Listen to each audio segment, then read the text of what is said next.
Hey class, this week we are going to be going over functions and how to code functions in C++. So a function is a self-contained block of code that performs a specific task or set of tasks.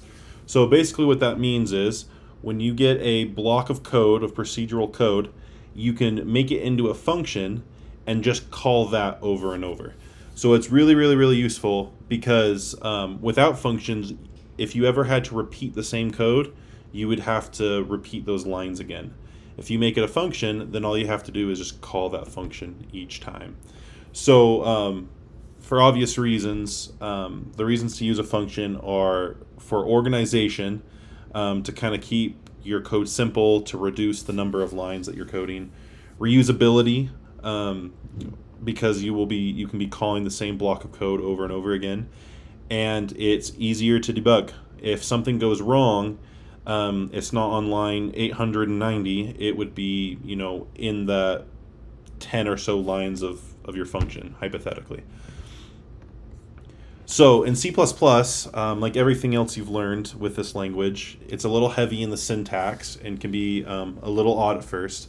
So we're going to go line by line using this example on what a function would look like. So this is C++ code. This is our pre-processing directive. This is including our namespace. And right here is called a function prototype. It's a declaration. So with a prototype, this is where you would declare the name of your function. Notice right here at the beginning where it says void, this is what we call a return type. This is what the function would be outputting. Then you have your name. This is print stars for this example. You can name it whatever you want. Then you put parentheses here. And within these parentheses is where you would put parameters. This would be the function input. So you would put something in the parameters to input data to your function, and then your function will be returning something. I'll be going over all the return types in just a minute, but void right here means it's actually not returning anything. It's void. And then it's also, in this case, not taking any parameters because it's empty. And then you would put a semicolon. Now notice I didn't write the code to the function just yet. I just declared that this is what the function is. Like I said, this is called a prototype. This is our main. Within main, notice how I put the name of the function here. Since there's no parameters, I don't have to pass any data in. And then notice also that I don't need to put void here anymore because the return type has already been defined. So I'm just calling the function, and this is what indicates that we are going to be using this block of code. So procedurally, you would go down into main. As soon as you hit this, you would go into the function definition and execute that code. Outside of that function, I did a little cout statement, hello world, and then notice I called the function again. So this is the reusability part. You can call this function as much as you want, and it will always just go to that same block of code. And then return 0 is what you put at the end of your main, as you know. Down here after, this is called the function definition. So this is where we actually code what is in this function. What does this do? Once again, you call it void print stars, and then you put your squiggly braces, beginning and end, and then in here is where you put your code. For this function, what I did was I did a little for loop, and from 0 to 39, I'm going to be iterating through and printing these little stars to the console. So I'm just, printing 40 stars or so. And then I'm ending the line, and that's it. Since it's void, I don't need to return any data out. This will just be printing straight to the console. So if I was to run this, I'd print 40 stars, then I'd say hello world, and then I would print another 40 stars. This is an example of when you use a prototype and then a definition. You don't actually have to do it this way. For most functions that I do, I actually put, instead of a prototype, I actually put the entire definition before the main block of code. And I'll show you what that looks like in a minute. So, parameters. It's a way of sending information to the function. It's the function's inputs. So notice with this function, it's named square. Its return type is int. That means, like a variable, it can only have a data type of an integer. This is what would be returning back to our main. And then right here, parameters, this is the information we're sending it. This is just a variable. And notice that you're declaring the variable within the scope of the function. So once you leave this function, the memory for this variable is released and num does not exist anymore.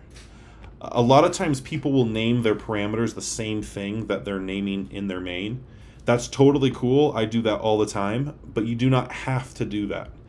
This is just a temporary variable that will be used within the scope of the function. So once again, notice that it's integer. That means just like any other variable you declare, it has to be of type integer. Then return. This is what you would write, to show that you want to output that data back to your main or to whatever is calling the function. And you have to have a return statement on just about any function. The exception being voids, right?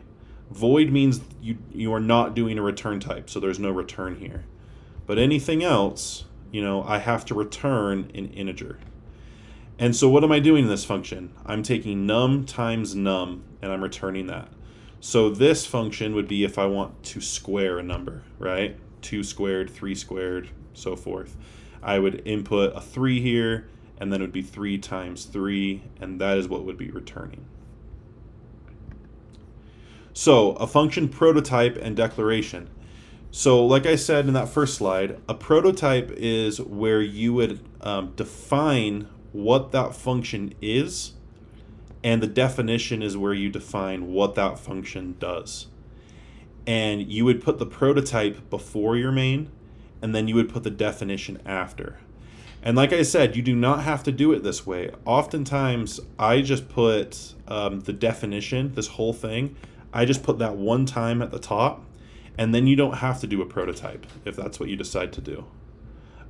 Both ways are valid. Computational wise, there's no difference. I think maybe sometimes people like using prototypes for organization.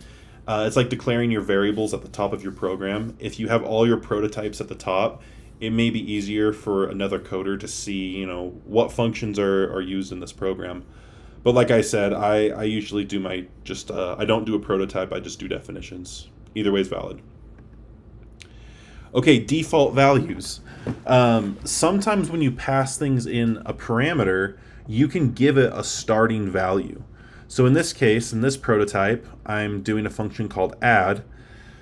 I'm declaring a variable called a, it's of type int, and this does not have a default value. This would just have some random memory address. Int b, however, I'm assigning it a value of 0. So that means every time I invoke this function, I call it, a is going to be some random address until I do something with it, but b will always be 0 until I do something with it. And then once again, this is the definition down here. Since it's of type int, I am returning an integer, and I just put the logic right here. Okay, return types. So that is the information that is being sent back, right? Void means you're not sending anything back. You would use a void function normally when you are doing something like printing to the console or asking the user to do an input. Some sort of function that does logic without having to send information back. We have our normal data types here, just like a variable. You can return floats, doubles, chars, integers, booleans, strings. Booleans are interesting. It's true or false, just like you're used to with the variables. Pointers, we are not going to be learning about this for quite a few weeks till after midterms, but pointers are a special kind of return type. where it's actually returning a spot in memory a spot in memory rather than the value. References are actually very, very similar to that. I'm not going to go too much into references for a few more weeks, but we are going to talk a little bit about sending some parameters as references today. And then custom types. This would be templates or things of that nature, where you define your own type and then you return that. You can also do that with structures. Anyway, gibberish that you'll get into in a few more weeks. Okay, references. A reference I am not going to get into the weeds with right now. All I want to explain is this. When you send in, let me actually go back. Yeah, let me go back to here. When you send in a parameter, like I said, this is you declaring a variable. So int a. For the scope of that function, I'm declaring a brand new variable, and then I can do logic with that, and then I can return that back. What you're doing here is you're taking a copy, and you're doing something to that copy, and then you're sending it back. With a reference, you're actually not taking a copy of the variable, you're actually modifying the original variable itself. And what that looks like is you put a little ampersand here. So you would put your data type, integer, and then you'd put a little ampersand here, and you actually can put it, you can put it here, you can do a space, or you can kind of have it with the variable. It doesn't matter. But you put that ampersand, and that's saying, I'm passing it by reference. I'm not taking a copy. I'm taking that original value and I'm modifying it. And it will survive outside of the scope of that function. I'm naming the variable reference. You can name it whatever you want. And then I'm adding 10 to it. So down here in my main, I have a number. It's equal to 5. And then I'm making a reference. This is like an alias, so number reference is also equal to 5. My original number would be 5, and then when I call my modify value function, which is right here, I'm passing in the value of 5, adding 10 to it, so it would be 15, and then when I call that back, it would actually be 15. I know that is a little confusing, but I will actually, at the end of the slideshow, pull up my code and we'll walk through it together and hopefully make it a little bit more clear. But before that, I want to go over overloaded functions.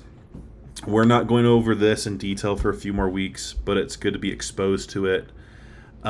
This is where you define your function, you give it a certain amount of parameters, and then you define your function again with the exact same name, but this time you can include a different logic or maybe more parameters.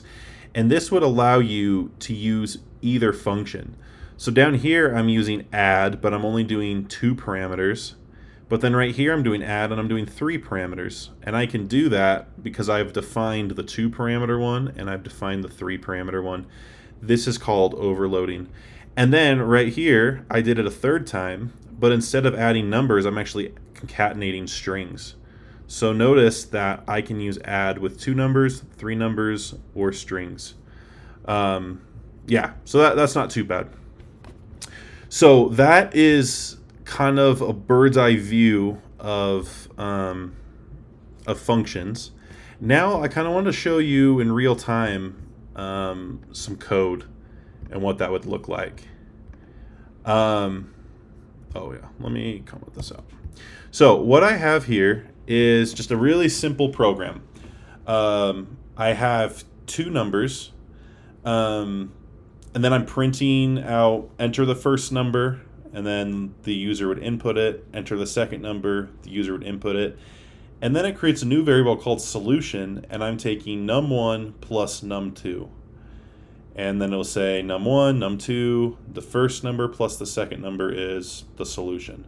So let me show you real quick on here. So let's do 2 and 5. num1, 2, or num1 is 2, num2 is 5. The first number plus the second number is 7. 5 plus 2 is 7. So really simple, right? Well, what if we want to make this into a function? What you would do is, up here before, you would write your function. So the first thing I want to think about is, what is my return type?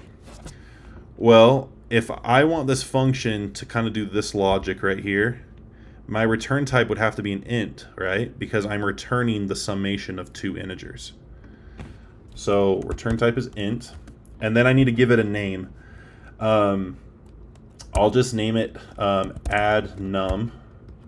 Then I put my parentheses here, and inside the parentheses is where you would put your parameters. So it's what information am I giving to the function. So I'm actually going to give it two parameters, and I'm going to call it int x and int y. Now, if you want to do it the prototype way, you would actually put a semicolon here, and then down here after is where you would do your definition. However, I am going to just do it all right here. So I put my squiggly braces, and now I need to actually do the logic. So this function is really simple. I'm just adding two numbers together. So I'm actually going to just write return, because this is the information that I'm returning, and I'm going to do x plus y and semicolon. So now down here, instead of putting int solution as num1 plus num2, I'm going to comment this out, and I'm going to say solution is actually this add number function, and I'm going to pass it num1 and num2. Num1 being this and num2 being this. So if I compile it and then run it, enter a number 2, enter a number 5, and it's 7. So it does the exact same thing, right? And just for clarity up here, you don't have to do this in one line. Like, I could do something like solution equals x plus y, and then I can put return solution.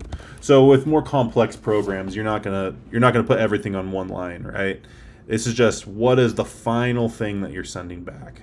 So like that. Okay, so that's very simply a function. And what's cool is I can now call this multiple times, and it will always go back here and do this logic. And notice that right here within the main, within this scope, is where I define these numbers. But in the scope up here is where I'm actually defining if it's int x and int y. So this is where I'm talking about it's taking copies.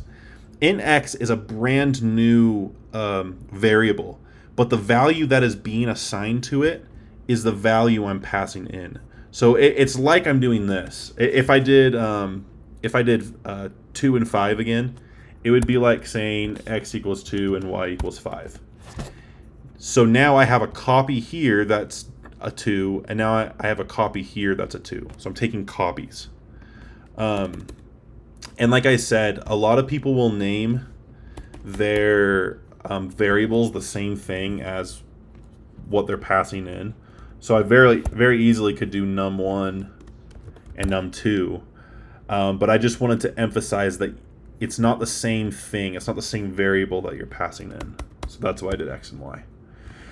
Okay, now I want to very quickly talk about references, right? This is, instead of taking a copy, I am going to take the original and modify that. So the best way to explain that is if I do something like this. I'm going to make x a reference. So I'm going to put the little ampersand. And like I said, I could do it there, or I could do that, or I could do that. Any one of those three ways is valid. It's just a matter of taste. So I usually do that. So I am passing x here as a reference. It's called pass by reference. It's still of type integer, but it's a reference. Why? I'm still doing a copy. I'm not doing a reference. So if I was to run this code right now, you would see no difference. It would do the exact same thing. But what if I do something a little odd like this? X plus plus. I'm going to increment x here. So let's think about this for a minute. If num1 is a 3, right? What's going to happen is a 3 will be passed in here. And then the first thing that's going to happen is it's going to increment x. So it's now going to be 4. Then I'm returning 4 plus whatever y is. Let's say 2. 4 plus 2. That would be 6. So the solution would be 6. However, what do you think this value will be? So really quickly, let's take away the reference. And let's just run it like this. So no reference here. I'm going to compile. I'm going to push play. 3 and 2. Num1 is 3. Num2 is 2. The first number plus the second number is 6. Now the reason why it's 6 is because I incremented the 3 first. So really I'm doing 4 plus 2. Okay? But notice that even though x was 4, num1 was still 3. And the reason why is because num1 never got modified. A copy of num1 was made up here. That copy was modified, but I'm not actually changing the value down here. That is, unless I pass it by reference. So now, I didn't change any of the logic. I just made this a reference, and let's run it. Compile, build, and let's do the same numbers. I think I did 3 and 2. Now this is interesting. Num1 is 4, num2 is 2, the first number plus the second number is 6. Num1 has been modified, as you can see right here, num1. And it was modified because instead of making a copy, I passed the original value through. So when I modified that data, I modified it outside of the scope of the function. And that is the critical thing that I want to get across with references. When you pass something by reference, you are modifying the original data. So you need to ask yourself when you're making a function, whatever I do in this function, do I want that data to stay changed outside the scope? If the answer is yes, then you need to pass in a reference. If the answer is no, then you do not want to pass in a reference. So hopefully that makes sense. We are going to get into the weeds a little bit more about how references work in a few weeks. A reference is actually a type of pointer. So it's actually pointing to a memory address and all sorts of weird stuff. But for now, with functions, I just want you to realize, what does it mean to pass by reference and not? Anyway, that's all I have for this lecture. Good luck. Please let me know if you have any questions. The homework this week is pretty fun. It's a fun little game. So yeah, please reach out if you have any questions. Thanks. Good luck.